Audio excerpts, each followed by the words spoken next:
describing Tina. Tina is someone who's trying to find her life and finding her own way in terms of how she fits into society and uh, what her role is for herself.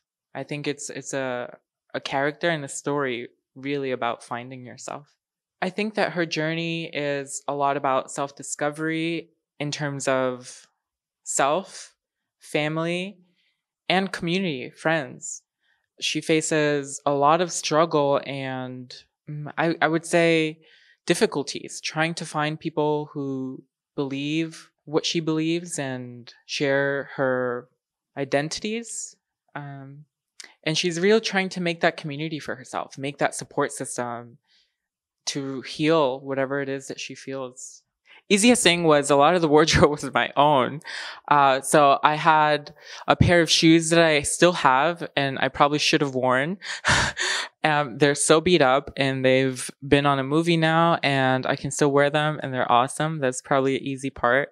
The shoot itself was about 25 days in length, all through New York City. A lot of it took place in the Bronx, which was really fun and interesting to find those I think quintessential New York scenes. I saw an early cut of the film and it just read like a quirky, beautiful New York story. It was just amazing. I think the hardest part, a lot of the emotional scenes were hard. Getting to that place to feel that emotion and to reflect that in character was definitely challenging. I would imagine that Tina is struggling to convince a lot of people of what she already knows.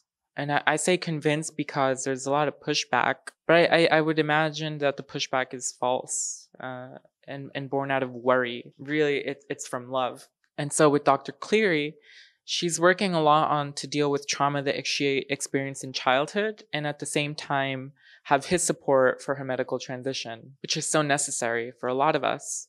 It's funny, there was a time in history when there was a script and you would go to the doctor and you'd say, you know, I'm a woman, I'm a heterosexual woman, and you had to say certain things, answer questions in a certain way to get hormones.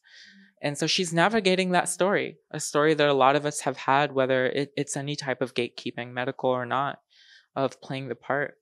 And with her grandmother, she's struggling to find her utter love and to have her grandmother see her as who she really is. Ed Asner was calm. That's sort of, I got a lot out of it. And working with him, he was so wonderful and welcoming, and he really set the stage in terms of just being comfortable and present in that moment.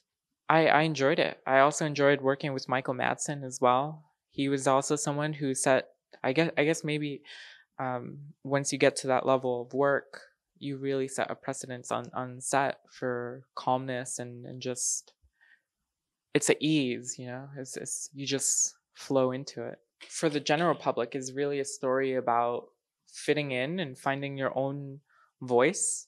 I think that it's a universal story for Tina that anyone can relate to, facing any kind of struggle that keeps you from being who you are.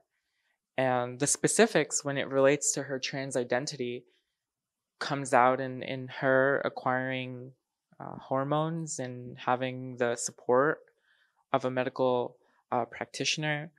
And ultimately, it's just her figuring out who she is and making the world see it.